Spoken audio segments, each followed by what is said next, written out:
donc pour la deuxième table ronde de l'après-midi. Donc, silence et absence, écrivains, chercheurs et artistes face à l'histoire.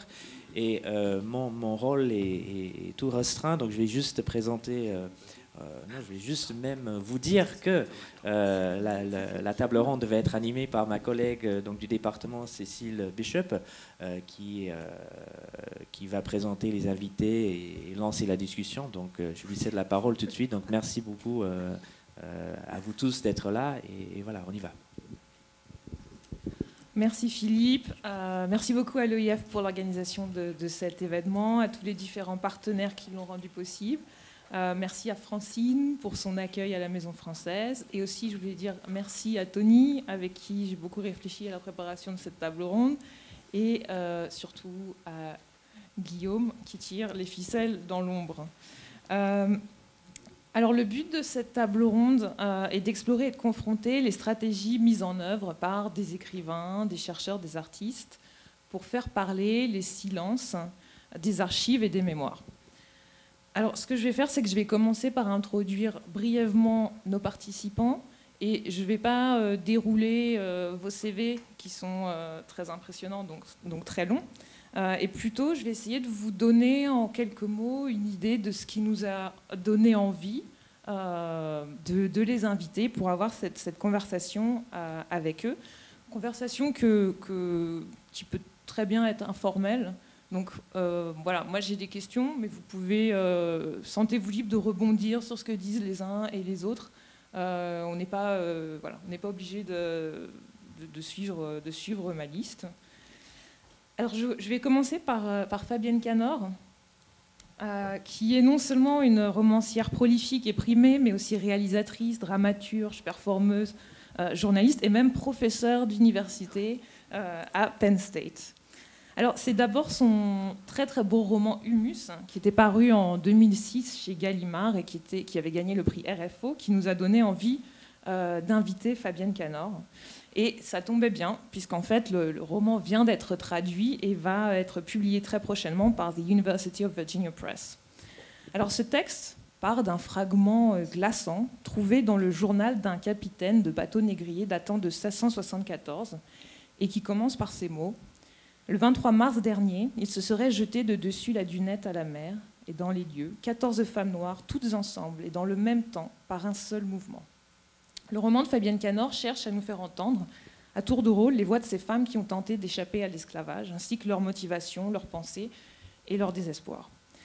Cet effort pour faire entendre les voix perdues de la traite, Fabienne le poursuit aujourd'hui encore sous d'autres formes, et notamment sur scène, par la performance, en utilisant directement son propre corps et sa propre voix.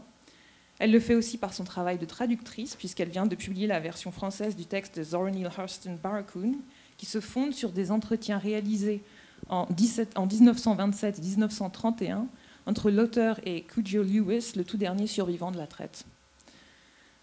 Alors, Fabienne, est-ce que vous pourriez peut-être nous dire quelques mots pour commencer sur votre rencontre avec l'archive qui a servi de point de départ à Humus, et puis peut-être nous dire un tout petit peu si votre rapport à l'archive a changé maintenant que vous utilisez d'autres modes d'expression? Alors je ne sais pas s'il a changé en fait, mais en tout cas c'est un rapport physique avec l'archive. Si je rebrousse, vous voyez là je porte Elegba. Elegba, donc c'est une divinité yoruba, c'est la divinité de la communication, de la parole, et qui ouvre les chemins, qui ouvre les 4 chemins. Et donc je commencerai par rebrousser la route et m'arrêter effectivement avant 2006. Et avant 2006, je vivais au Sénégal, à Saint-Louis du Sénégal. Et puis une idée m'a dit, mais c'est la même idée qu'on a tous, surtout quand on est descendant en fait, sans doute, de personnes transportées, c'est d'aller à l'île de Gorée, qui est vraiment le site institutionnalisé, légendes, etc., histoire. C'est un lieu qui charrie tout cela, des histoires vraies comme des histoires fausses.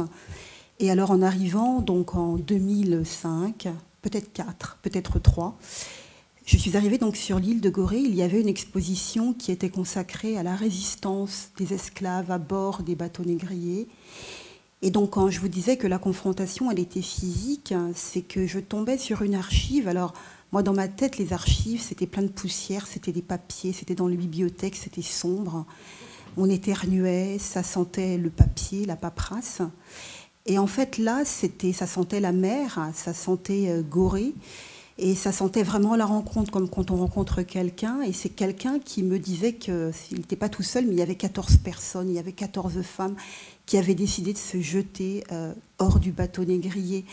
Alors là, Cécile, tu as dit il se serait. En fait, dans l'archive, c'était il se seroit jeté. Donc ça veut dire que c'est vraiment la langue ancienne, hein, c'est la langue du XVIIIe siècle. Et l'événement, donc, qui date de 1774, je le voyais là. Vous savez, c'était pas une exposition très sophistiquée. Donc il y avait juste voilà, un petit papier, puis il y avait cette information-là, presque un fait divers finalement. Et donc, face à cela, évidemment, j'ai senti l'absence, hein. J'ai senti la présence aussi. Je ne sais pas, c'est parce que j'étais conditionnée à sentir cela, donc à la maison des esclaves de Gorée. Mais en tous les cas, j'ai entendu des voix, je crois. C'est ce qu'il me faut, moi, pour écrire, hein. C'est vraiment entendre des voix, donc c'est encore le corps. Et puis, ces voix-là me disaient, ben, écoute, raconte notre histoire. Voilà. Et tu fais ce que tu veux, parce que tu as la liberté de la romancière. Évidemment, il y a les abus de la fiction, donc j'ai eu très peur de me lancer dans cette entreprise-là. Comment on évite les abus de la fiction face à un tel événement? Comment restituer aussi ces tragédies, en fait, avec des mots sur une page, alors que c'est tellement physique, ça vous prend à la gorge, ça vous prend aux tripes, ça vous prend au cœur et ça vous prend à la mémoire. Comment on fait pour raconter une histoire? Donc ça a été l'apprentissage en fait de moi face aux archives, de moi avec les archives, des archives avec moi, et aussi mon entrée en littérature, puisque c'était alors le deuxième texte que je publiais. Merci Fabienne. Alors nos invités suivants, Kid Creole et Boogie, arrivent de La Réunion. Et chez eux, c'est par la production d'images qu'il s'agit de garder la trace de voix perdue ou en train de se perdre. À partir du médium de la peinture à la bombe et du dessin, leur ambition est en effet de donner une forme visuelle à l'imaginaire et aux légendes souvent orales de la culture réunionnaise. Ils définissent ainsi leur travail comme la production de fausses images d'archives et comme une tentative de rêver l'histoire. On rencontre souvent leurs peintures dans la rue. Est-ce qu'on peut voir? Can we see the images? Thank you. On rencontre souvent leurs peintures dans la rue, dans des zones industrielles désertées, des friches ou d'autres lieux abandonnés. Ces lieux qui semblent souvent en marge du présent et symboliques d'une certaine forme d'oubli deviennent le support sur lequel Kid Creole et Boogie projettent les diverses créatures qui peuplent leur univers. Parmi celles-ci, on retrouve notamment des figures fantomatiques, souvent en position fœtale, appelées du nom créole de zamérante, donc avec un Z et en un seul mot. Kid Creole et Boogie n'aiment pas trop l'étiquette de street artiste, qu'on leur accole souvent, lui préférant le terme de plasticien. Leur travail le plus récent... Je vais juste laisser les images défiler pendant quelques secondes. Alors Kid Creole et Boogie n'aiment pas trop l'étiquette de street artiste, je disais. Leur travail le plus récent a d'ailleurs pris la forme d'un livre qui offre un recensement visuel et exhaustif d'un phénomène spécifiquement réunionnais, le culte de Sainte-Expédite, qui se traduit par l'édification de petits hôtels rouges, à la fois extrêmement séduisants et un peu inquiétants, que l'on trouve au Carrefour. Est-ce qu'on peut voir les images? Donc là, vous voyez une carte avec un recensement de ces hôtels. Et voilà. Et là, vous pouvez voir quelques exemples des dessins de Kid Creole et Boogie.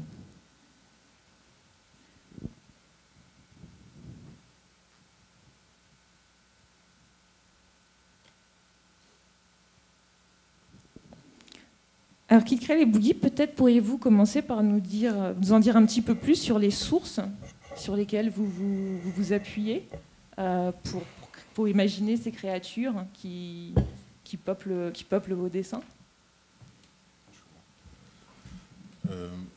On va commencer par le début. En fait, nous, on s'est rencontrés aux Beaux-Arts de La Réunion, donc en école d'art. Et on était assez jeunes et on se posait la question de... On a commencé par le graffiti, donc on se posait la question de pourquoi répéter des codes du graffiti, donc, qui a été créé aux États-Unis dans les années 70, à La Réunion. Donc on s'est intéressé à notre histoire et on s'est confronté justement au manque d'images même pratiquement à l'absence d'images. Et donc on a commencé à s'intéresser plutôt aux histoires qu'on racontait, aux ressentis qu'on avait dans la ville, donc par le biais des maisons abandonnées, etc. Et en même temps, on a fréquenté une association qui travaillait beaucoup avec des historiens, des sociologues, des scientifiques sur l'histoire et la culture de la Réunion. Et on a découvert un livre qui s'appelle Les révélations du Grand Océan. Donc c'est un livre du début 20e. C'est un scientifique qui était notamment notaire d'une des grosses villes de la Réunion. Il écrivait pour l'Académie des sciences de Paris. Ouais. L'Académie des sciences de Paris. Et en fait, il a écrit ce livre. En fait, il y a Julien Blaine qui appelle ça, comment on dit ça, une espèce de folie scientifique. Donc ça mélange des descriptions, de la poésie, de la rêverie. Et en fait, il a fait tout un travail sur l'inversion, enfin, des pôles d'influence, on va dire. Donc il s'est inspiré. En fait, lui était à la recherche de ses origines à lui. Et au lieu de faire une recherche, on va dire, scientifique de généalogie, il a recréé l'origine de l'univers. Donc, en fait, la théorie, c'est de... du coup, ce livre-là parle d'un continent perdu. Et du coup, la Réunion, Madagascar et l'île Maurice seraient les sommets de ce continent qui se serait effondré, qui serait enseveli. Et ce qu'on a trouvé... Et qui s'appelle Lémurie. Et donc, c'est la Lémurie. C'est un peu l'équivalent de l'Atlantide, mais version océan Indien. Et ce qui est intéressant, c'est que nous, à La Réunion, notre point de départ, c'est l'arrivée des Français. Donc, on a la date, on sait comment, pourquoi, machin. Et ce qu'il a fait, ce gars-là, à l'époque, donc Julien Herman, il a recréé, en fait, l'histoire préhistorique de La Réunion. Et nous, on s'est retrouvés totalement dans ce mythe-là, parce que c'est un sentiment qu'on avait de nous déjà depuis l'enfance. Donc, beaucoup de gens ont ce rapport avec le paysage, parce que le paysage est omniprésent à La Réunion, parce que c'est une île volcanique, avec beaucoup de montagnes. Et du coup, il a eu cette rêverie-là, il y a 100 ans, sur la montagne, en disant que la montagne avait sa propre identité. Et nous, on avait aussi ce sentiment-là étant petit. Et du coup, notre travail part de... On a une partie de notre travail qui est basée sur des histoires des humains, l'imaginaire des humains. Il y a l'esclavage, il y a le marronnage et tout ça. Mais aussi sur le paysage, qu'est-ce qu'il raconte et qu'est-ce qu'il a vécu. Et du coup, on s'est inspiré. Enfin, il y a eu une inspiration en miroir comme ça, où il a vu des choses que nous, on avait déjà vues petits. Donc on a continué ce travail-là sur la Lémurie, sur les Amérantes, et voilà, c'est tout un... Voilà. Et est-ce que je peux vous demander pourquoi les personnages sont souvent en position fœtale ? En fait, on s'est jamais vraiment, on va dire, au début, on s'était pas posé la question. Ça a été vraiment du ressenti, et c'est vrai que ces personnages sont souvent recroquevillés sur eux-mêmes. Je pense que ça fait référence à une recherche intérieure, en fait. C'est-à-dire un retour vers l'intérieur, vers la création. Donc, pour moi, c'est ça. Je pense qu'aussi, notre travail basé sur une révélation n'est pas créateur de cet imaginaire-là. Donc, du coup, nous, on est dans la révélation, et du coup, on n'a pas l'histoire. C'est pas quelque chose de narratif. On raconte pas une histoire de A à Z avec des personnages. Donc c'est des moments de révélation comme ça. Et du coup, les personnages sont rarement dans une action très lisible. Ils sont pas en train de tendre un truc ou ils sont pas en train de se battre. Donc la position qui revient souvent, c'est cette position d'équilibre, de la création, du départ en fait, de remonter, d'arriver à ce moment de création, donc la position fœtale. C'est un peu ça. Merci beaucoup. Alors, Frédéric Régent, lui, ne travaille a priori pas sur de fausses archives. Il est maître de conférences en histoire à l'Université Paris 1 Panthéon-Sorbonne et président du Comité national pour la mémoire et l'histoire de l'esclavage depuis 2016. Il est spécialiste des sociétés esclavagistes dans les colonies françaises du XVIIe au XIXe siècle. Il est l'auteur de nombreux ouvrages, dont Je vais simplement citer La France et ses esclaves de la colonisation aux abolitions et le livre qu'il s'apprête à publier, il me semble, Propriétaires d'esclaves, les maîtres de la Guadeloupe de 1635 à 1848, qui devrait sortir tout prochainement. Alors Frédéric a aussi amené une petite brochure réalisée dans le cadre du Comité pour la mémoire et l'histoire de l'esclavage, qui est juste à l'entrée, si vous voulez le voir, mais c'est un exemple intéressant de ce travail. Alors, nous avons eu particulièrement envie d'inviter Frédéric Régent suite à la lecture de son dernier livre, coécrit avec Gilda Gonfier et Bruno Maillard, qui s'intitule « Libres et sans faire, paroles d'esclaves français ». Une des caractéristiques, ou un des lieux communs, comme on voudra, de l'histoire et de la mémoire de l'esclavage dans le contexte francophone, c'est que contrairement à ce qui s'est passé en Angleterre ou en Amérique, il n'y a pratiquement pas de témoignages d'esclaves. Il n'y a pas de Olaudah Equiano, de Mary Prince ou de 12 Years a Slave francophone. Or, Frédéric et ses co-auteurs ont trouvé une archive qui contient précisément des témoignages, quoiqu'ils soient d'un genre très différent des exemples que je viens de citer. Il s'agit de comptes rendus d'audience dans lesquels des esclaves ont témoigné, parfois lors de procès où leur maître était accusé d'avoir manqué aux maigres devoirs que leur imposait le Code noir, comme le fait de devoir nourrir et vêtir ses esclaves. Alors c'est un travail poignant, non seulement à cause de ce qu'on peut y lire, des conditions décrites par ces esclaves, mais aussi du fait de ce qu'on ne peut pas y lire, des contraintes lourdes qui encadrent leurs paroles et créent du silence, même lorsqu'ils s'expriment. Alors, Frédéric, est-ce que vous pourriez nous en dire un petit peu plus sur ces archives et sur ce qu'elles peuvent nous apprendre et ce que peuvent nous dire ces voix d'esclaves retranscrites ? D'accord. Bien, bonsoir à tous et puis merci de m'avoir invité. Donc Cécile, Guillaume et puis tous ceux qui ont préparé cet échange. Alors je tiens à signaler un livre qui vient juste de sortir qui s'appelle Marronnage et qui est un livre de photographie avec également des impressions d'archives David Marronnage dans la presse. Et bon, j'ai un peu participé au lexique de ce livre. Alors, effectivement, on s'est posé la question comment faire parler l'esclave. C'est vraiment ce qui me manquait. J'ai fait une thèse sur l'histoire de la Guadeloupe pendant la Révolution française. J'ai fait un ouvrage de synthèse donc, qui s'appelle « La France et ses esclaves ». Et puis finalement, cette voix des esclaves, je ne l'avais jamais.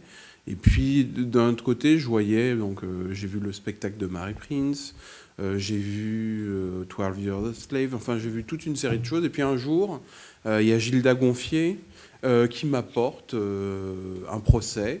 Et dans ce procès, on voit des esclaves qui sont interrogés. Donc c'est leur maître qui leur prodigue des traitements inhumains et donc ils témoignent. Alors je me suis dit, mais que faire de ce document ? Alors il y avait ce qu'on fait des fois, c'est on publie la source et on prend le procès en intégralité. Voilà, on met des notes de bas de page expliquant les mots, on fait une introduction. Bon, j'ai trouvé que, je sais pas, que ça... Alors, ça ne me convenait pas. Alors, d'ailleurs, avant qu'on trouve la formule que nous avons finalement adoptée, il a fallu 5 ans. Bon, je vous rassure, je n'ai pas passé 5 ans à réfléchir à ça.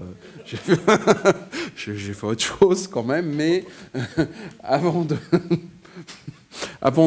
trouver cette formule, donc il nous a fallu 5 ans. En plus, on était 3. Hein, donc,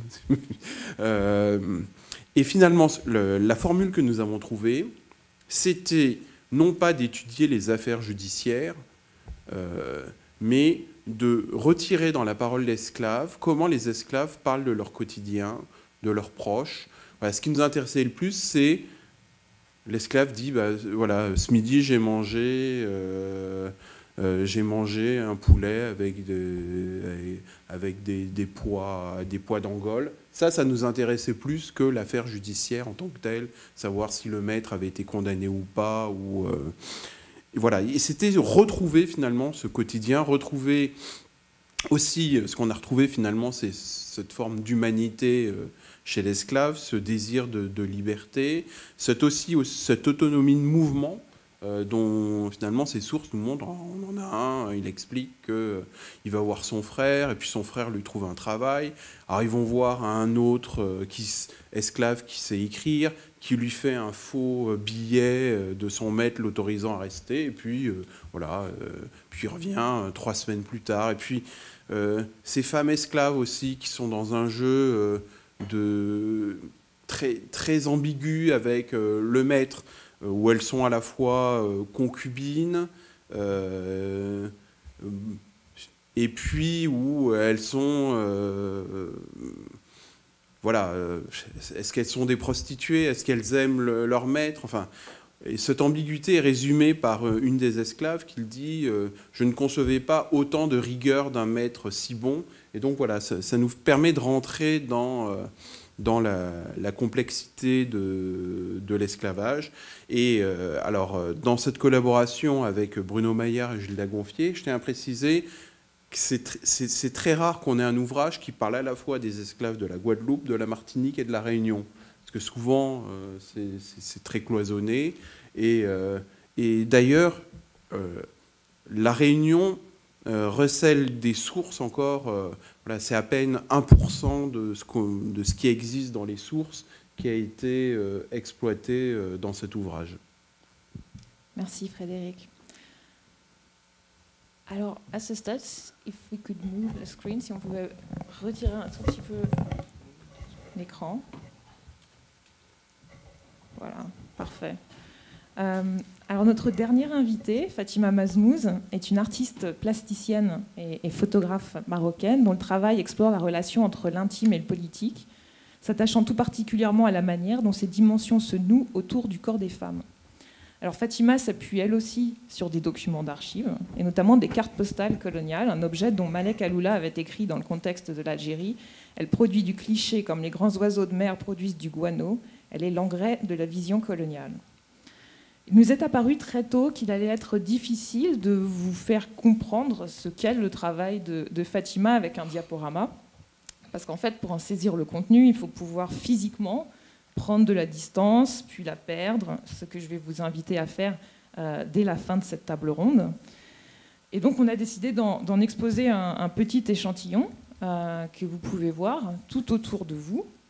Alors, les images à ma gauche et au fond appartiennent à la série Bouzbir et sont des reproductions de cartes postales coloniales réalisées dans le quartier de Bouzbir à Casablanca, un district militaire qui est aussi connu pour ses activités de prostitution. À l'intérieur de ces images, Fatima a inséré une trame composée d'utérus ou, sur d'autres images, de petites vulves. De chaque côté de notre table, vous pouvez voir 2 images tirées d'une autre série intitulée Résistants. Il s'agit des portraits de 2 figures de la lutte anticoloniale marocaine, Mohamed Adawi à ma gauche et Saïd Hadji à ma droite. Mais si vous vous approchez d'un peu plus près, vous distinguerez là encore une trame à l'intérieur de l'image, représentant un tout autre personnage. Can we see the next slide? Yes.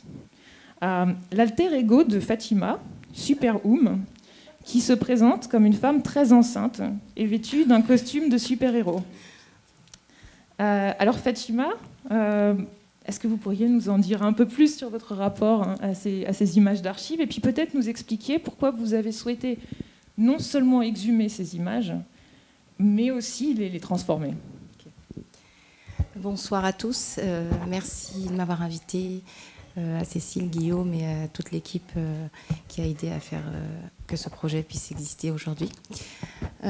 Juste pour resituer un peu le contexte, la Superwoman que vous voyez est extraite d'un premier projet intitulé Le corps pensant.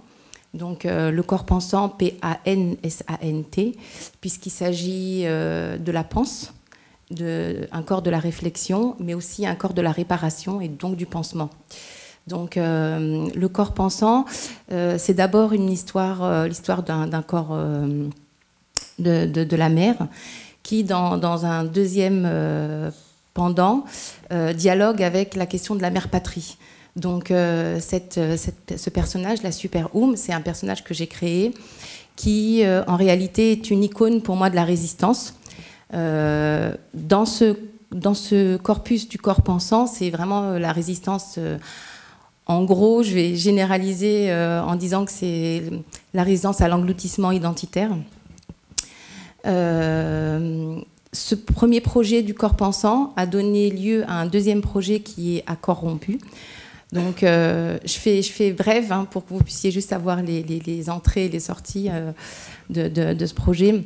Donc, le corps à corps rompu, c'est un projet qui s'intéresse à l'articulation de la rupture et des corps en rupture. C'est quoi un corps en rupture? Comment est-ce qu'un corps en rupture fonctionne?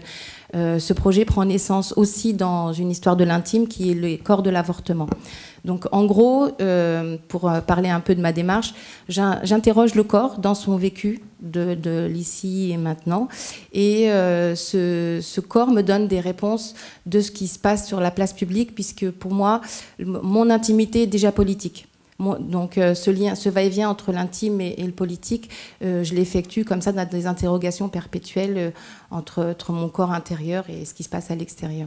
Donc l'histoire des corps, des ruptures avec le corps des avortements a donné lieu en fait à un projet musée de l'utérus, petit musée de l'utérus, qui retrace l'histoire occidentale et pour moi orientale, sous le signe de l'altération de l'identité via l'utérus, puisque pour moi l'utérus c'est vraiment le premier endroit où on crée de l'identité.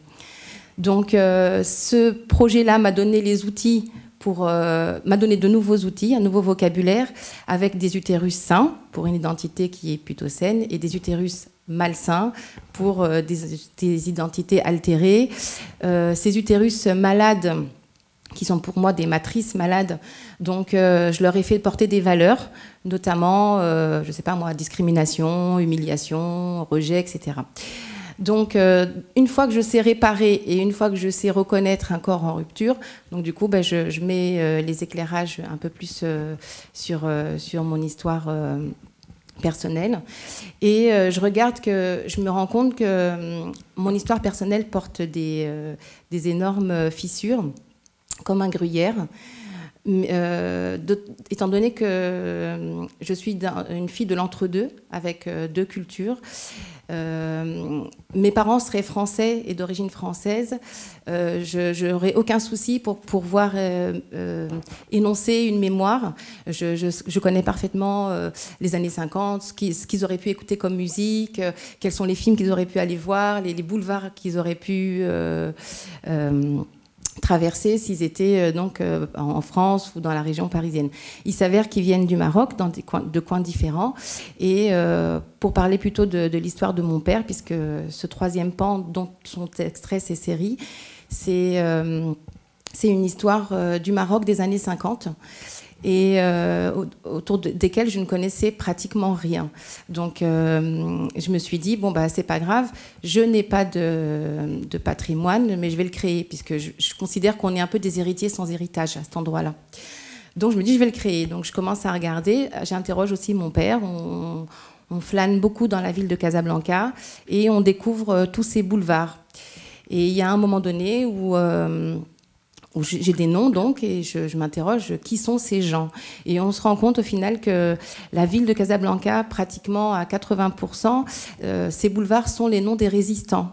Donc, évidemment, de fil en aiguille, on a commencé à les sortir comme ça, les uns après les autres. Et ça a donné le projet Résistant. Et je vous témoigne en même temps l'émotion qu'on a eue lors de la première fois qu'on a exposé ce travail. On avait 30 portraits de résistants et accrochés au mur, on avait l'histoire contemporaine de la résistance au Maroc. Et au fur et à mesure qu'on ouvrait les portraits, on avait l'impression de les sortir de dessous terre, parce qu'on ne les connaît pas. C'est une certaine génération, on connaît quelques-uns pour les plus éduqués, mais sinon on ne connaissait pas ces visages. Et du coup, il y a eu une vraie émotion quand on a fait cette première exposition à l'espace des Markten à Bruxelles l'année dernière, parce que pour la première fois, en tout cas pour ma part et pour la commissaire qui m'accompagnait, qui est Salma Lahlou, qui possède un espace à Casablanca, Think Art, c'est la première fois qu'on pouvait palper d'aussi près sa mémoire. Donc ça a été vraiment quelque chose d'extrêmement émouvant. Et du coup, le rapport qu'on a eu avec... c'est pour répondre à la question du rapport avec l'archive. Donc l'archive, à cet endroit-là, elle répare ce qui est de l'ordre de l'indicible, ce qui est de l'ordre des fois de l'inconscient même, parce que moi, avant d'avoir vu toutes ces images, je n'avais pas conscience que j'avais à ce point une mémoire fissurée, une mémoire amputée. Et donc, de fil en aiguille, donc, ces résistants donc, sont dans un troisième corpus qui s'appelle Casablanca, mon amour, autrement dit, le corps, autour du corps colonial. Et donc, à travers ce travail autour du corps colonial, il est question évidemment de donner un corps à ma propre mémoire. Donc, de fil en aiguille, je continue à chercher. Donc, qu'est-ce que je peux trouver sur cette période-là qui pourrait construire quelque chose, un ancrage en tout cas pour moi.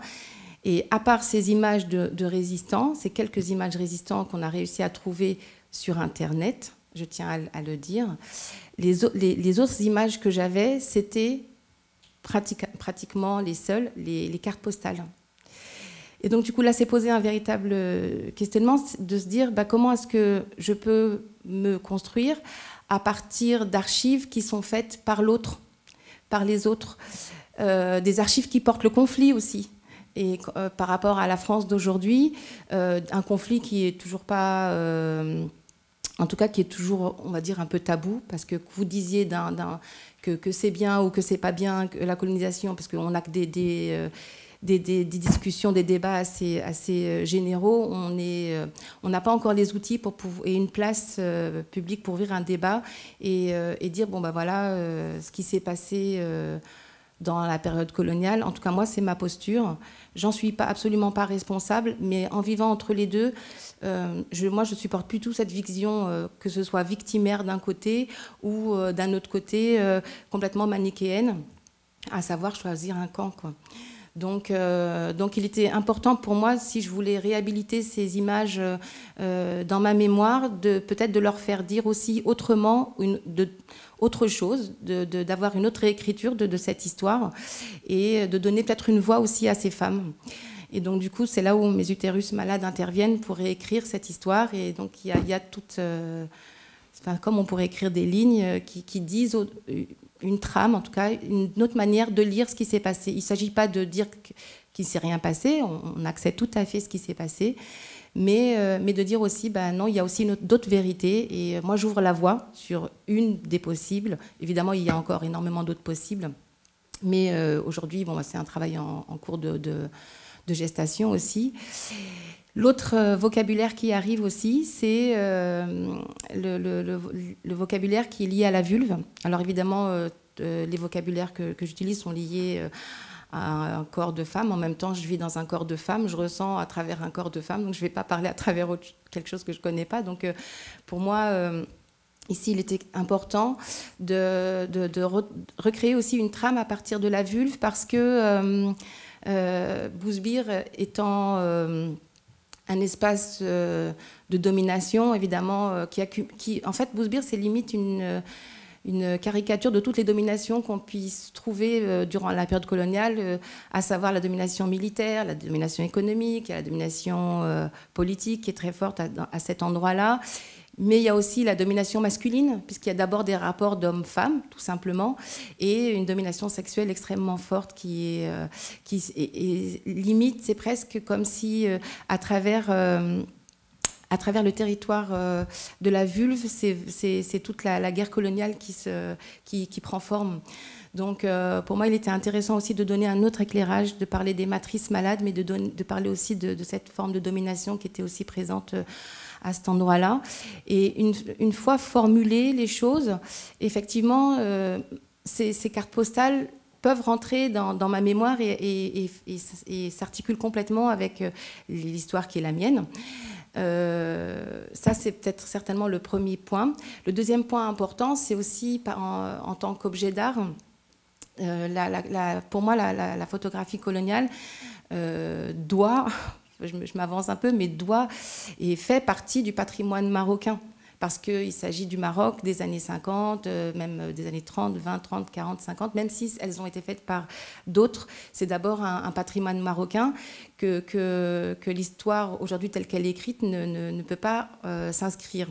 Et via l'intervention graphique que je mets en place dans ce travail, elle réintègre l'histoire de la photographie quand même, au final. Du fait, moi, de pouvoir les exposer dans ce contexte, elles rentrent dans l'histoire de la photographie marocaine quand même. Donc voilà, je ne sais pas si j'ai répondu. Vous avez très bien répondu. Merci, Fatima. Alors, en vous écoutant répondre, peut-être ce qui me frappe, c'est en fait que vous avez tous un rapport très différent à la fiction.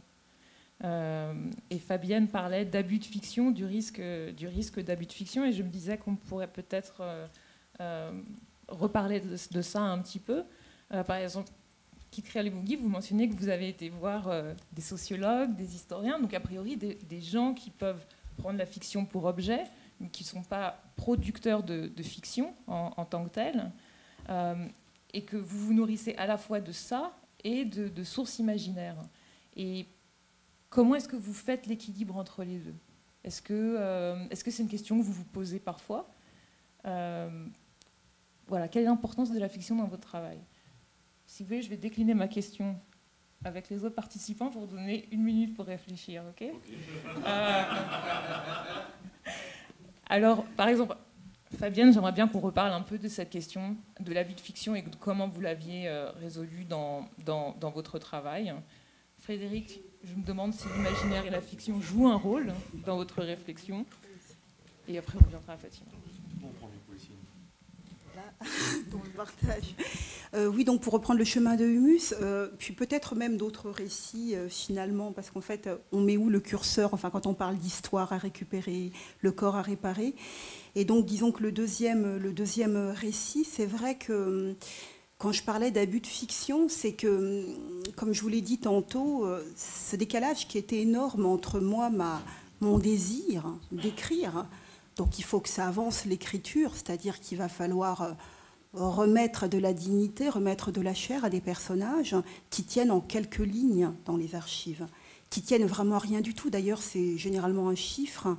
Là, ces 14 femmes, je ne connaissais évidemment pas les noms, je ne connaissais pas les âges, je ne voyais pas du tout à quoi elles avaient pu ressembler, je ne connaissais pas non plus leur audace, peut-être leur désir d'en finir ou peut-être pas, quel était leur espoir en sautant du bateau. Et donc tout cela, c'est là qu'il y a l'abus de fiction, parce que, mon Dieu, j'ai mis tellement de choses dans la tête de ces femmes qui peut-être n'a jamais existé. Et là où j'ai tenté, en fait, moi, de délester ma barque de romancière, c'est qu'en fait, j'ai marché. Je suis donc, après l'étape de découvrir cette histoire-là, après avoir recueilli déjà les premières voix qui étaient des voix plates, des voix de papier, je suis allée donc à Badagry, là d'où le bateau négrier était parti. C'était en 1774, c'était le soir. Moi, je suis arrivée à Badagry le matin et j'ai passé du temps en fait dans l'espace, qui est aussi le corps, c'est aussi une archive évidemment. Donc j'ai arpenté cet espace-là, j'ai eu rendez-vous avec des conseillers du roi, avec des gens aussi dans la rue, pour pouvoir comprendre, pour pouvoir essayer de purger en fait de la matière. On parlait de matière juste à l'instant avec Kofi Kwaoulé quand il parlait de la matière et la voix. Et là en fait c'est ça, c'est-à-dire que oui, il y a la matière, il y a la grande histoire, et puis après il y a la véritable matière, il y a l'intime dont tu parlais là, Fatima. Et donc comment en fait récupérer cet intime-là sans l'endommager de nouveau en fait, sans surparler ou déparler, c'est-à-dire finalement parler à tort et à travers à la place des femmes. Et donc je crois vraiment avoir fait ce travail-là de couturière. Moi, même dans le texte, je crois avoir utilisé ça, couturière de la douleur, c'est-à-dire d'essayer, et là on revient avec le terme peut-être réparer, ça veut dire quoi réparer ? Est-ce que ça veut dire bricoler ? Est-ce que ça veut dire réassembler des morceaux d'un puzzle ? Est-ce que, in fine, ça veut dire guérir ? Et face à l'absence, parce que là on est confronté, alors nous on n'a pas de corps, moi c'est ça mon affaire, c'est qu'on n'a pas de corps. Ce qui m'intéresse, c'est même pas tant les voix là, dont tu parlais, là, Frédéric, les voix sur la plantation, mais c'est les voix dans le trou noir abyssal, c'est les voix de la cale. On a effectivement, Eloda et Coignot, on a quelques récits qui nous racontent de manière très brève, hein, c'est toujours très très court, les boyaux de ce bateau négrier. Mais qu'est-ce qui s'est vraiment passé? Personne n'y était aujourd'hui. Et les corps ont tous disparu ou se sont transformés en d'autres personnes. Les corps jetés, on sait qu'il y a à peu près, tu m'arrêtes hein, si je dis des bêtises, mais 10 à 20% de corps à chaque cargaison qui partait, au début comme à la fin de la traite. Tous ces corps-là, en fait, dont Glissant parle souvent, Glissant parle toujours du triple gouffre. Finalement, le premier gouffre, bon, on quitte la terre, on arrive dans le bateau, dans la cale. Le deuxième gouffre, on arrive dans la mer, hein, des fonds marins qui n'en finissent pas. Et peut-être le troisième gouffre, c'est la descendance, c'est-à-dire c'est finalement l'obscur qui deviendra peut-être le monde créole, mais en attendant, c'est l'inconnu. Et c'est l'inconnu, comme il dit, terrifiant. Et donc c'est face à ça, en fait, moi je me suis demandé, mais qu'est-ce que je peux faire? Qu'est-ce que j'ai à faire? Et une fois que j'aurai réassemblé les morceaux, il manquera le corps central, c'est-à-dire le corps. Comment on fait pour récupérer les corps quand ceux-là n'ont jamais été enterrés? En aucun cas, même si en aucun cas l'océan est juste un cercueil. Donc qu'est-ce qu'on fait avec ça? Comment on peut se réparer quand le corps est complètement fantomal, complètement?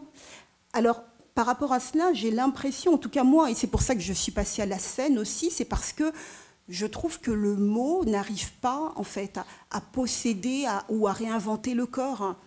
Le mot écrit, hein, j'entends encore réaplatir le corps. Et j'ai eu cette impression-là très vite qu'il fallait peut-être laisser parler les corps et donc les laisser venir, en fait, en moi. Le travail que j'essaie de faire sur scène, tout à l'heure, Kofi, je sais pas, il est là. Tu disais tout à l'heure, tu sais, tu parlais de transe, en fait. Et tu disais que l'espace théâtral... c'était le seul espace où justement, enfin, la transe n'aboutissait pas à la transe, tu vois. Mais en fait, peut-être parce que moi, parce que la performance, elle n'est pas finalement écrite. Toujours, il n'y a que quelques jalons, hein, mais on n'est pas en train de répéter parfois un texte et le dire pas de la même façon. C'est jamais la même façon. La représentation le prouve. Mais c'est laisser venir l'inconnu qui terrifie aussi quand on est sur scène. Et comment, en se remettant dans des conditions vraiment, c'est-à-dire un espace obscur, c'est-à-dire un espace contraint.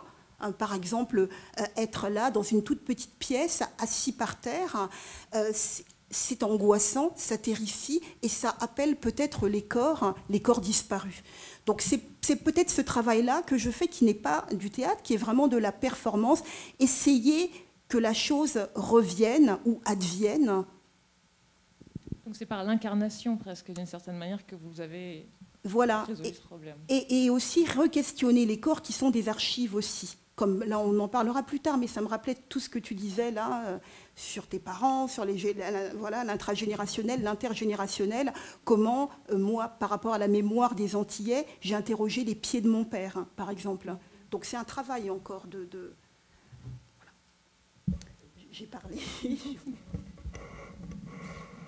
Je vais juste rebondir sur les corps, justement. C'est que nous... c'est vrai qu'on n'a pas intégré les corps disparus en mer, mais on a surtout intégré les corps disparus en terre, en fait. Parce que du coup, on sait que sur chaque bateau qui arrivait, on savait quel pourcentage d'esclaves s'échappaient et tout. Donc on sait qu'il y a eu un royaume de l'intérieur des Marrons. Et on n'a aucune trace de ces gens-là. On retrouve des fois des squelettes. Et ces squelettes-là, en fait, les scientifiques de métropole arrivent et récupèrent les ossements, et tout ça disparaît en métropole. Donc du coup, ça crée beaucoup de fantasmes, de légendes, de pourquoi on ne sait pas, il n'y a pas de recherche réelle sur l'archéologie du marronnage, en fait. Je pense qu'il commence maintenant, c'est très récent. Et du coup, je pense que nous, si on incarne, et ce qu'on fait, c'est des personnages, justement. C'est que du corps, c'est ces corps-là qu'on remet, qu'on fait réapparaître. Et ce rapport au paysage aussi, c'est que ces gens qui ont disparu, pour nous, en fait, ils se sont fondus dans le paysage. C'est que chaque montagne, chaque nuage, chaque pierre, chaque rivière fait référence à ces gens qu'on n'a pas retrouvé les corps. Et qu'est-ce que je vais dire par rapport à ça? Et puis voilà, je crois. Mais donc c'est une forme de réappropriation de corps qu'on vous retire littéralement. Oui, les corps ne sont pas là, mais en fait, et aussi en fait, quand on va dans l'intérieur de l'île, ce qu'il faut savoir, c'est que tous les hauts de l'île, en fait, ont les toponymes, c'est malgache. Donc, toutes les montagnes ont des noms malgaches, font référence à la langue malgache, et toutes les villes. Comment? Il y a des personnes aussi de marron qui ont été retenues par l'histoire, et du coup, tous les noms de villes, en fait, sur la côte, c'est que des saints, noms de saints, Saint-Denis, Saint-Pierre, Saint-Paul et tout. Et du coup, quand on est dans l'intérieur de l'île, on a ce paysage-là, et pour nous, ce paysage-là fait référence à ces gens qui ont disparu. Enfin, pour nous, c'est pas juste des montagnes, c'est pas juste de la nature. C'est un paysage spirituel, en fait. Voilà, donc on a le rapport au paysage et au corps manquant, c'est intimement lié. Et d'ailleurs, Frédéric, les corps sont très importants dans Libres et sans faire. Vous parlez, parce qu'une des difficultés avec ces archives, c'est évidemment de les faire parler au-delà de... Il y a aussi tout ce qu'elles cachent, toutes les contraintes qui s'exercent sur les esclaves, tout ce qui peut fausser cette parole qu'on retrouve. Et il me semble que vous êtes assez attentif aux traces d'émotions corporelles, à la manière dont les esclaves transpirent. Oui, alors ça c'est quelque chose qui nous a beaucoup intéressé aussi, c'est la manière dont, dans le cadre de ces procès, l'esclave parle. Est-ce qu'il bégait? Alors déjà, il parle en créole, et sa parole est retranscrite en français, mais parfois il y a soit des créolismes, ou soit des phrases entières en créole qui sont retranscrites. Donc ça, c'est quelque chose, effectivement, qui nous a intéressés en disant, on sent son cœur palpiter, enfin bref, on imagine déjà l'esclave. Alors, pour répondre aussi à la question précédente sur l'abus de fiction, alors c'est vrai que, bon, étant historien, on n'est pas censé faire de la fiction, mais finalement... Il y a un grand historien de l'histoire antique, Paul Venn, qui dit finalement l'histoire n'est qu'un discours qui prouve rien et qui est surtout là pour répondre aux questions de son temps. Et c'est vrai que dans la plupart des fictions que je peux lire sur l'esclavage, bon, j'ai quand même le sentiment que les personnes transposent dans le passé leurs émotions présentes. Mais finalement, en t'écoutant à l'instant, je me posais la question, mais est-ce que c'est pas la même chose qui m'arrive? Je vais prendre deux exemples. J'ai beaucoup travaillé sur les livres de couleur, donc ces gens métissés, de cet entre-deux, entre le blanc et l'esclave, eux-mêmes propriétaires d'esclaves. Moi-même, je suis... ma mère est métropolitaine, mon père est guadeloupéen. Et puis, d'autres choses aussi, je pense qu'on essaye d'expliquer par le passé ce qui se passe dans le présent. Et je vais prendre un exemple simple. J'ai mes nièces, donc ma sœur a épousé un breton, et donc mes nièces sont blanches. Moi, j'aime pas employer je parle d'une apparence physique, hein, je parle pas j'essentialise pas. Justement, mes travaux prouvent qu'il faut surtout pas essentialiser. Et dans les travaux que j'ai menés récemment, et donc on parle des corps, et finalement, dans notre imaginaire, on imagine les maîtres blancs. Moi, j'ai trouvé que, dans mon prochain livre qui sort dans 15 jours, donc les maîtres de la Guadeloupe, j'ai trouvé qu'en gros, la moitié des maîtres sont des gens métissés. Et ils sont pourtant recensés comme blancs. Parce qu'on est dans une société, et là on le voit à travers aussi votre travail, la colonisation, c'est aussi la colonisation des corps, mais la colonisation des corps finalement aboutit à un point qui est de transformer des gens qui auraient dû être métissés en blancs. J'ai même trouvé des procès où des gens sont reconnus comme blancs par un juge, alors que l'arrière-grand-mère, dans un acte, elle est qualifiée de négresse. Voilà, donc c'est... Et je pense que ça m'a permis aussi de répondre à une question, à une observation que je voyais, comment de noir on peut devenir blanc. Et donc j'ai créé un peu ce concept, d'ailleurs, j'ai créé, oui, mais c'est un professeur de littérature qui s'appelle Roger Thompson qui a trouvé l'expression, la fabrication des blancs. effectivement, voilà, on est en plein dans ce phénomène de création d'une couleur, création d'une catégorie pour assurer la domination sur l'ensemble de la population. Et Victor Schœlcher disait une chose à propos de ça. Il disait à un moment, il y a eu un édit qui a transformé en blanc des tas de gens qui étaient métissés. Puis il dit, mais si on a fait ça à ce moment-là, c'est parce qu'on avait besoin de blancs. Alors, Fatima, pour revenir à cette question sur la fiction, une question que je me posais, c'est par exemple, Résistant, vous retrouvez des images d'archives, et puis vous insérez un personnage, alors semi-fictif, mais quand même un peu fictif, Superwoman. Pourquoi, par exemple, cette démarche plutôt que d'exposer des portraits de femmes résistantes ? Je vais répondre en plusieurs points. Tout simplement, pour une question d'écriture, Superwoman, étant donné que c'est une icône de la résistance, la page des années 50 qui s'écrit au Maroc à ce moment-là, c'est une résistance armée. J'arme ma Superwoman et elle devient un peu le porte-parole de tous ces hommes. Je fais juste un pont avec ce qui s'est dit tout à l'heure pour revenir à la fiction. Je rebondis sur ce que vous dites, Fabienne, par rapport à la question de la réparation.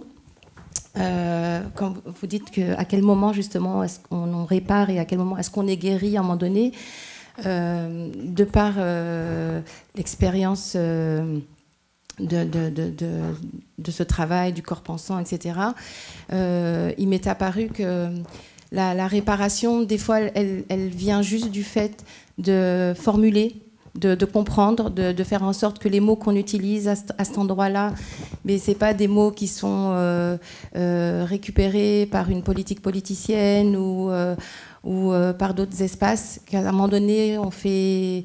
Il n'y a plus la confusion. Et de nous-mêmes, de nous à nous, en réalité, il y a une espèce de clairvoyance à un moment donné qui s'inscrit et qui laisse... c'est pour ça.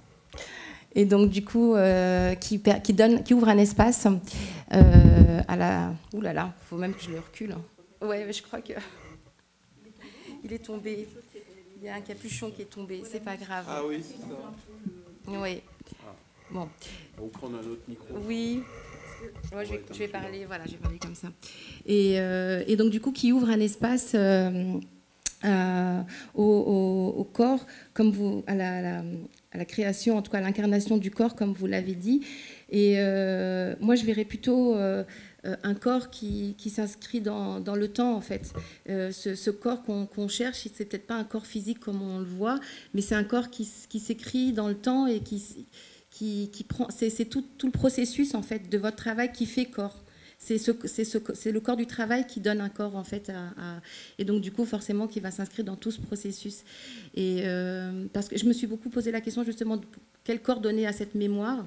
Et effectivement, il m'est apparu que c'est tout ce processus et tous ces éléments qu'on égrène qui vont finir par lui faire lui apporter tous les éléments qui fait que ce corps, il va, je sais pas, j'ai entendu tout à l'heure respirer, que ce corps, il va avoir une voix. Pour mettre en parallèle ce projet de Bousbir, il y a bien sûr, il y a d'autres travaux, et parmi les autres travaux, c'est de reconstituer les chambres qu'il y avait dans ce bordel. Et alors c'était... Le quartier de Bousbir était complètement compartimenté par aire géographique. Donc il y avait la rue des Juifs, il y avait la rue des Berbères qui viennent du sud, il y avait la rue des Marrakchi, il y avait la rue des femmes de Tanger. Et donc du coup, j'ai pris un personnage un peu caricatural de chaque région et une pièce, et dans chaque pièce essayer de faire vivre qu'est-ce qui a pu s'échanger entre ces militaires et ces femmes, parce qu'au final il y a, au-delà évidemment de toutes ces questions de domination, évidemment il y a des choses très sombres, je reviens pas là-dessus, mais il y a aussi des échanges, il y a eu des histoires d'amour aussi, il y a des échanges en termes en termes culturels. On a retrouvé des photos avec des femmes marocaines prostituées qui portent des tatouages sur les mains. Donc on connaît la tradition des tatouages berbères, mais le langage du tatouage berbère, c'est justement un langage introverti, donc où pratiquement la femme qui l'écrit, c'est ce dont il ressort. Et en général, le tatouage berbère, c'est une histoire de corps. On écrit l'histoire de son corps à travers un langage complètement ésotérique. Et là, pour le coup, ces femmes réintègrent un langage qui est celui de l'occidental pour écrire l'amour de manière explicite, alors que l'amour ne se dit pas, enfin, c'est quelque chose qui est de l'intérieur. Donc elles adoptent au final un nouveau comportement et du coup elles s'octroient un espace de liberté, puisque sur les tatouages on voit je t'aime un tel, enfin il y a plein d'autres mots. Il y a un moment donné, il y en a un que je trouve très drôle où il y a marqué « Ti regarde, ma ti touche pas ». Donc il y a... Mais c'est très drôle parce que c'est un espace de liberté et elles ont une voix. Je ne sais pas si elles auraient cet espace-là pour dire « ne touche pas à mon corps ». Une prostituée marocaine dans un autre espace, elle n'a pas cet espace d'expression. Donc en même temps, il y a des glissements qui s'opèrent, il y a au niveau des codes, parce qu'il y a d'abord des relations humaines. Et du coup, le pendant de ce travail, c'est aussi justement de donner cette voix à toutes ces histoires, parce que je pense que la manière dont on constitue un corps, c'est par du vivant. Et principalement par du vivant. Pareil, en allant chercher dans la mémoire des gens, vous vous souvenez, c'était quoi Bousbir, qu'est-ce qu'on disait, qu'est-ce qu'on faisait, comment les femmes, elles s'habillaient. C'est uniquement par ce biais-là qu'on peut récolter des éléments qui vont constituer au final notre propre mémoire et puis d'avoir de l'épaisseur. Donc du coup, la question de la fiction est très importante et c'est important de se l'autoriser aussi. Moi, je crois que si on ne le fait pas, je crois qu'autant arrêter tout de suite ce qu'on fait, c'est l'essence même de notre travail qui s'éteint, parce qu'on n'est pas non plus la carte postale, on n'est pas non plus cette voix-là, on en a l'usage pour faire dire autre chose, mais on n'est pas réduite à ça, je pense.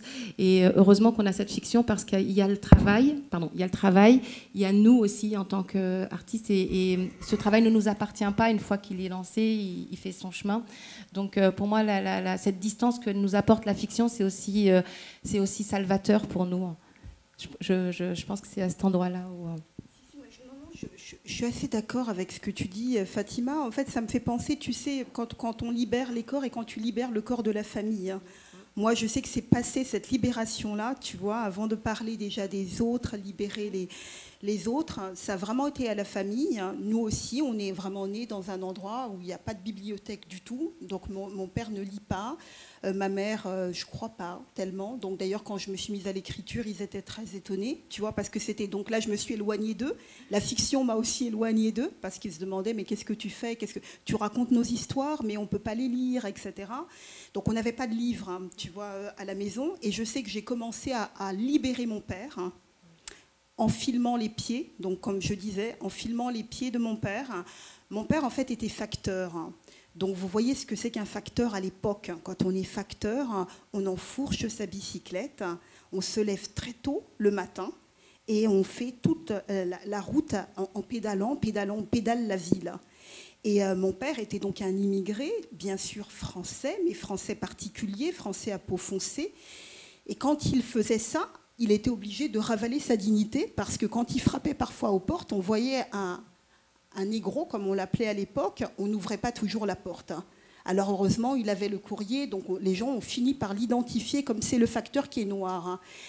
Et donc mon père a dû ravaler ça, et il a sillonné la ville d'Orléans, mais pendant non, c'est-à-dire des années. Il a fait carrière à la Poste, il a commencé facteur, il a fini facteur plus, mais facteur, quoi, en fourchant sa bicyclette.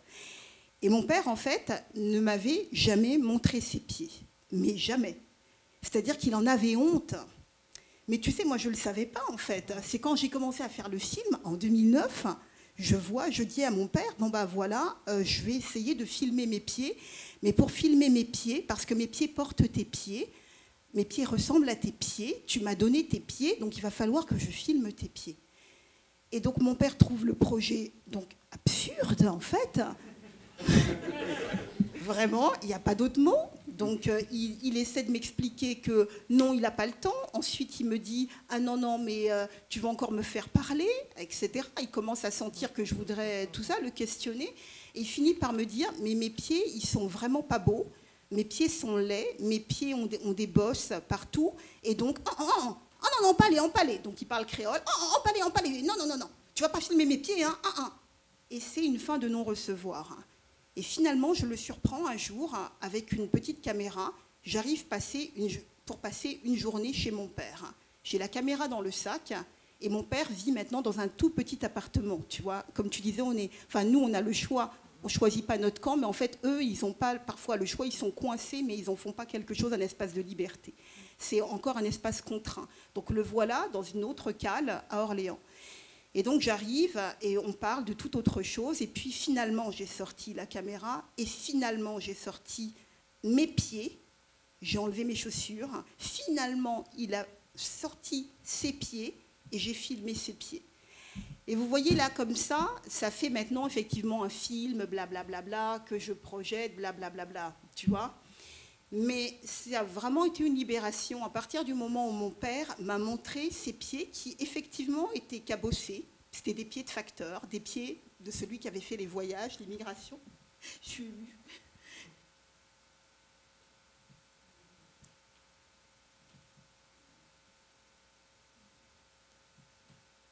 J'ai pas besoin de m'excuser parce que je m'en tire que ça sorte.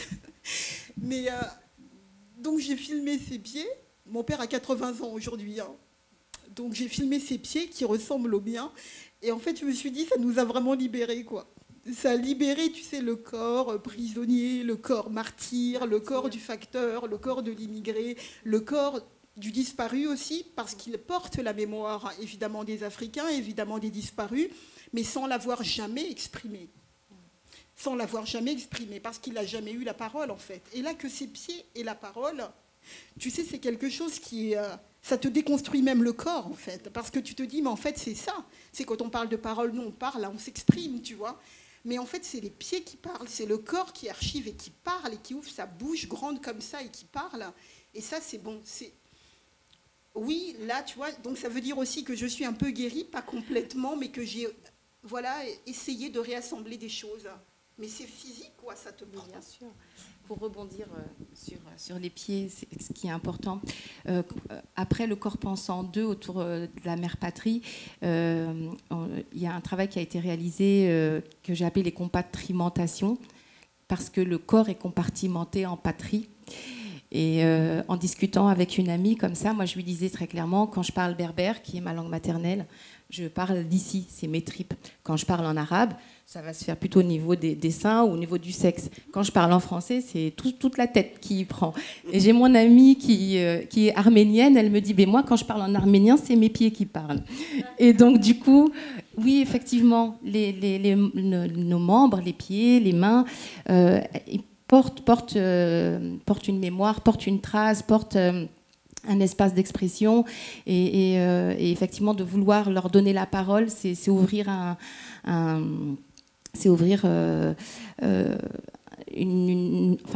au-delà d'un espace d'expression, c'est vraiment faire couler les mots, MAUX, quoi. C'est ouvrir ce robinet, c'est laisser ce flot de paroles qui a été comme ça coincé pendant des années, parce qu'il n'y avait pas d'espace pour dire les choses, parce qu'on était dans un autre espace. Et là, d'un seul coup, ça devait être extrêmement difficile pour autoriser à votre papa, enfin à ton papa, de se dire, mais non, mais tu peux être ce que tu es, et juste... c'est un témoignage qui est partagé, vraiment. Je ne sais pas si... L'heure tourne. On est censé commencer à prendre les questions à moins le quart. Mais vu qu'on a commencé un peu en retard, j'ai quand même lancé une dernière question. Et puis après, je vous donnerai la parole. Je reviens à ce que disait Fabienne. Nous, on est là, on parle. Hein, et on peut parler. Et en fait, vous avez aussi tous fait référence à un parcours personnel, à des origines, ou même que ce soit sous la forme du malaise, par exemple, Frédéric, quand vous avez mentionné votre réticence face à l'utilisation d'un vocabulaire racisant. Et parfois, quand on est artiste, écrivain, chercheur, on peut être aussi... il y a parfois une attente d'être le porte-parole d'une culture, d'une identité, qu'elle soit racisée, genrée, etc. Est-ce que c'est une chose à laquelle vous êtes confronté? Et est-ce que c'est quelque chose que vous assumez, que vous revendiquez? Ou est-ce que c'est quelque chose qui vous met mal à l'aise ou que vous trouvez parfois réducteur par rapport à votre travail? Peut-être Kid Creole et Boogie? Nous, dans notre travail, on le présente quand même pas mal de fois en dehors de la Réunion. Et c'est vrai qu'on est souvent étiqueté comme artiste venant de la Réunion. Et en fait, au début, on ne s'est jamais posé cette question-là.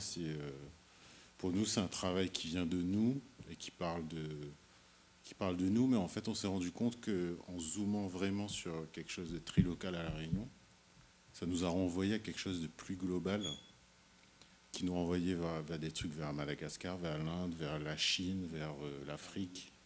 Et au final, ça nous a un peu libéré cette question-là, parce qu'on s'est dit, en fait, on vient de La Réunion, ok, mais on parle d'une histoire plutôt universelle, et que c'est...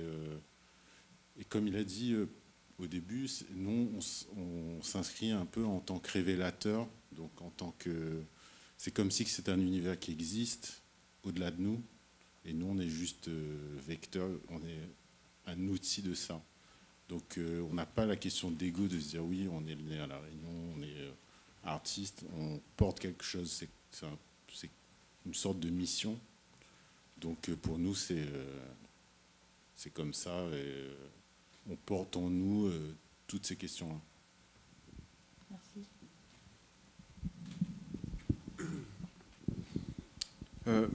Oui, effectivement, je me sens un peu quelque part porte-parole. Alors je me sens porte-parole de deux mémoires. Donc à la fois par ma mère, cette mémoire des petits paysans de la France qui n'ont rien eu à voir avec l'esclavage, qui ne mangeaient pas de sucre, qui ne buvaient pas de café, enfin bref, et qui au contraire même ont été pressurés par l'impôt qui permettait de financer les navires de guerre de Louis XIV, Louis XV et Louis XVI. Donc voilà, donc j'ai cette mémoire-là. J'ai la mémoire aussi de mes ancêtres qui étaient esclaves. Et puis j'ai une autre mémoire aussi, enfin dans ma généalogie, j'ai des ancêtres qui étaient propriétaires d'esclaves et juifs aussi. Donc, enfin c'est pas parce qu'ils étaient juifs qu'ils étaient propriétaires d'esclaves d'ailleurs, mais donc voilà, c'est tout ce passé-là. Alors il s'agit bien de... voilà, on crée finalement un discours historique à partir des sources. Alors, la différence entre l'histoire et la fiction, c'est, je dirais, le cadre méthodologique. Maintenant, après, si on prend deux historiens qui disent exactement le contraire, on pourrait dire lequel des deux est un romancier. Enfin, d'ailleurs, pour moi, certains sont des romanciers, mais bon, mais bon, je donnerai pas de nom aujourd'hui. Donc oui, et donc c'est essayer finalement de trouver un discours historique qui soit intelligible par tout le monde, que tout le monde puisse entendre. Le problème, c'est que ce discours historique, forcément, il est très compliqué. Et c'est pour cette raison que j'aime bien finalement aborder la question avec des personnages ayant existé. Là, le nouveau livre que je sors sur les maîtres, en gros, il est divisé en 8 chapitres. Chacun de ces chapitres correspond à une période de 25-30 ans de la colonisation. Et à chaque fois, j'ai pris l'exemple du membre de la famille qui vit à cette époque-là. Puis après, j'élargis, voilà, je raconte leur petite vie, puis après, j'élargis à l'ensemble de la colonie. Et sur ces questions, et c'est vraiment des questions qui sont très sensibles aujourd'hui, on le voit. Aujourd'hui, c'est dans les programmes, on a un certain nombre d'enseignants qui sont réticents à enseigner ça. Alors, vous avez celui qui dit « Ah ouais, je ne peux pas enseigner ça, j'ai que des noirs comme élèves ». celui, ah bah non, moi il n'y a que des blancs. Alors franchement, l'esclavage. Alors voilà, c'est pour éviter le silence, je pense qu'il faut trouver des manières de se lancer dans un discours culpabilisateur en disant bah voilà, ce sont les blancs qui ont fait l'esclavage, ce qui n'est pas le cas historiquement sur la longue durée. Dernièrement, j'ai assisté à des commémorations, c'était très émouvant. C'était pour le 150e anniversaire de Lamartine, et donc à Saint-Point, qui est la commune où se trouvait le château de Lamartine, il y a une commémoration. Et là, voilà, on célèbre l'abolitionniste. Il y avait 700 personnes, quasiment que des bourguignons. Ouais, ça me permet d'éviter de dire blanc, même si Gaston Kellman, dans Je suis noir mais je n'aime pas le manioc, dit je suis bourguignon, mais il n'était pas là ce jour-là. Et voilà, et de voir finalement que il peut y avoir une appropriation de cette histoire de l'esclavage, ne serait-ce que par le biais des abolitionnistes, mais aussi par le biais des révolutionnaires. Moi, j'ai toujours en tête ces phrases de Césaire lorsqu'il dit « En 1848, le peuple de Paris qui vivait dans les greniers, qui ne mangeait pas à sa faim, s'est libéré, mais il a aussi pensé à ses frères encore plus bas qu'eux, et a permis l'abolition de l'esclavage. » Et ça, je crois que c'est important dans ce que je fais, c'est j'essaye de mettre en avant la dimension sociale, économique des mouvements, et plutôt parler de dominants, dominateurs, quelle que soit leur couleur. On le voit dans les sociétés coloniales, les libres de couleur, les affranchis, dès qu'ils ont un peu d'argent, ils s'achètent des esclaves. Donc, et je crois que ça permet de réfléchir aussi sur ce que l'on est. Voilà, on est toujours des bien-pensants et tout, mais finalement, on participe à un système, et je suis sûr que quelque part, sur ce que nous avons, de ce que nous possédons, il y a un certain nombre de choses qui sont produites par des gens qui sont dans une situation d'extrême domination. Je veux bien rebondir sur ce que vous dites.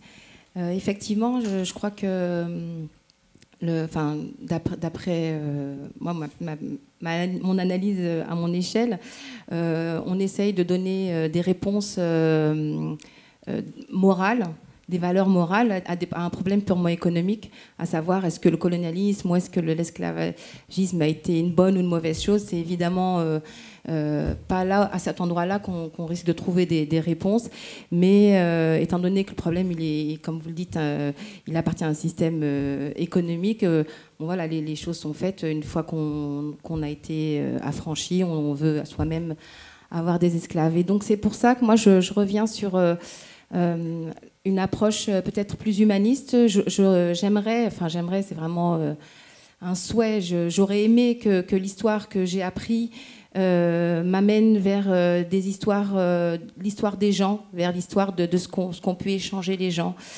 Tout le temps où j'ai interviewé mon père et qu'on a fait ce travail ensemble, ça a duré pendant 3 ans. Et pendant 3 ans, il ne m'a jamais parlé de la colonisation. Et à un moment donné, je lui dis, mais papa, tu sais, dans les années 50, il y a quelque chose d'important quand même qui s'est passé. Il y a eu une guerre quand même. Ah oui, c'est vrai, il s'est passé quelque chose. Mais dans sa mémoire à lui, il me dit, ça, c'est pas grave, ça, c'est de la politique. Il me dit, et donc, du coup, il me dit, on était juifs, berbères, arabes, musulmans, espagnols, italiens. Il me dit, mais tout le monde vivait bien. Il y avait certainement à des endroits où il y avait de la domination, c'est une certitude. Mais aujourd'hui, la représentation qu'on a de cette histoire, c'est principalement une histoire, encore une fois, complètement manichéenne, enfin avec vraiment d'un côté les bons, d'un côté les mauvais.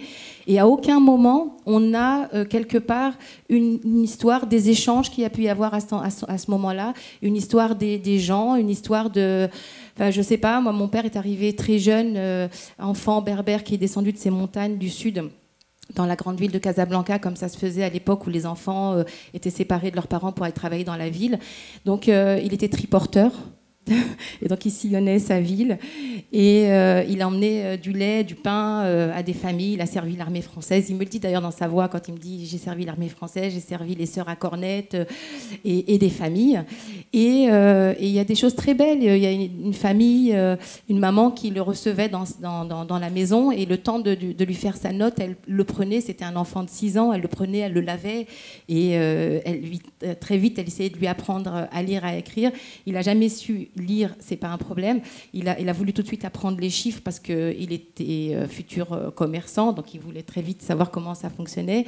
Et donc du coup, il s'en est bien sorti très très rapidement. À 15 ans, il a eu son épicerie, etc. Mais c'est pour dire que enfant et après, il n'a travaillé qu'avec les Français et il y a eu des échanges très très beaux, vraiment que nulle part j'ai pu lire, dans tous les livres d'histoire que j'ai pu lire, j'ai jamais eu un livre qui m'a permis de comprendre qu'il y avait qu'à un moment donné, la famille italienne avait été dans la famille marocaine, et puis il y avait une vraie solidarité, et puis encore plus entre femmes, il y avait vraiment des échanges très très forts entre les femmes qui venaient encore une fois des contrées avoisinantes de la ville, qui ne connaissaient rien à la vie, qui étaient mariées très jeunes.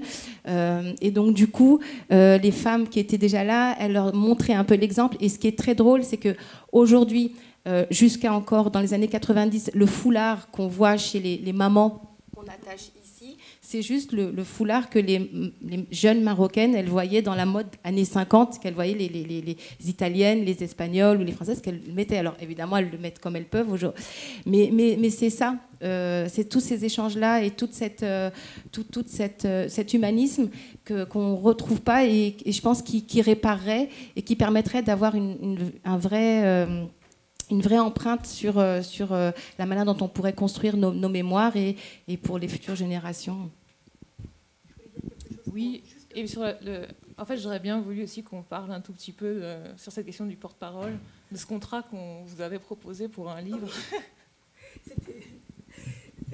C'était en off. Mais juste pour porter la parole, moi j'ai vraiment l'impression que c'est difficile en fait, parce que la parole c'est pas une valise. Alors on porte pas la parole comme on porte une valise d'un coup, vous voyez.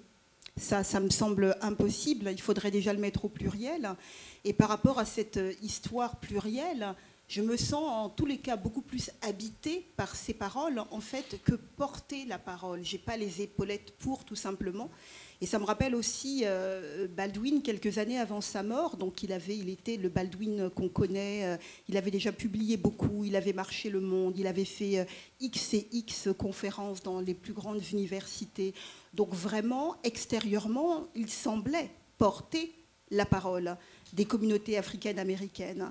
Et c'est une question qu'on lui a posée et on lui a demandé, mais alors quand même Baldwin, là vous êtes vraiment devenu le porte-parole. Et en fait, évidemment, il a dit non. Je suis témoin, tout au plus. Et ce n'est pas la même chose, la position de témoin. La position de tu regardes, peut-être tu comprends, peut-être tu n'as pas tout compris, et tu reviens ensuite, comme là par exemple, et partager en fait éventuellement ces paroles que tu aurais pu rater ou comprendre. Et je crois que c'est ça vraiment, c'est ce travail en fait justement, la mémoire, remplir les trous. Tout à l'heure, Fatima parlait des trous, en fait, les trous de mémoire aussi, les trous d'histoire. C'est comment on les remplit. En fait, c'est peut-être en essayant d'être témoin, en fait, en essayant. Et c'est le choix que j'ai fait en travaillant justement sur plusieurs espaces, en étant en ayant vécu un petit peu au Sénégal, un petit peu au Mali, un petit peu là, un petit peu à Paris, un petit peu aujourd'hui là aux États-Unis et aux Antilles évidemment, c'est pouvoir être témoin de certaines situations et de tenter en fait de les restituer à partir de plusieurs points comme ça, soudain exprimer quelque chose, essayer de l'exprimer en fait. Donc je pense qu'il y a un bégaiement en fait de celui qui peut-être colporte des paroles ou supporte, peut-être supporter des paroles. Supporte-parole, peut-être ça me semble plus juste, plus adapté. Alors je vais quand même répondre à ta question, c'est qu'effectivement il y a quelques années, après je crois le 4e roman, il me semble, on m'a demandé en fait justement d'être le porte-parole de la communauté antillaise en France. Donc on m'a dit, mais quand même Fabienne Canor, vous pourriez écrire un livre. Et en fait, le livre, on m'a demandé d'écrire, donc le livre dont tu parlais tout à l'heure, c'est-à-dire, est-ce que vous vous souvenez de Calment, je suis noir et je mange pas le manioc? Je ne sais pas si ça vous dit quelque chose, je suis noir et je mange pas le manioc. Un récit, Kalman. Ouais. Un récit, voilà, un récit un peu enlevé, un peu joyeux en fait, de ce que ça voulait dire l'identité, être noir de France en fait. Hein. C'était un petit peu sur ça à travers des anecdotes, son parcours personnel. Et moi en fait, on m'a demandé, puisque vous êtes antillaise, et puisqu'on sent que vous pourriez potentiellement, donc il faut toujours se méfier ce genre de deal, être un porte-parole, est-ce que vous ne pourriez pas écrire je suis antillaise, mais je ne mange pas des acras. Ouais, voilà, oulala. Donc c'est ça aussi la récupération, de identifier des potentiels porte-paroles et ensuite les charger de la parole unique, la parole qui ratatine, qui ratisse, celle dont on ne veut pas. Alors, il est déjà plus de 6 heures. Donc, Guillaume, je crois qu'il faut qu'on s'arrête là. Voilà, je suis désolée. Je vois Guillaume qui se liquéfie à l'arrière de la salle depuis. Donc je me dis qu'on va s'arrêter là. Si vous avez des questions, je suis sûre que nos participants seront prêts à y répondre informellement. On nous réinvitera à New York. Voilà, exactement. À la semaine prochaine, donc. Voilà. Merci beaucoup.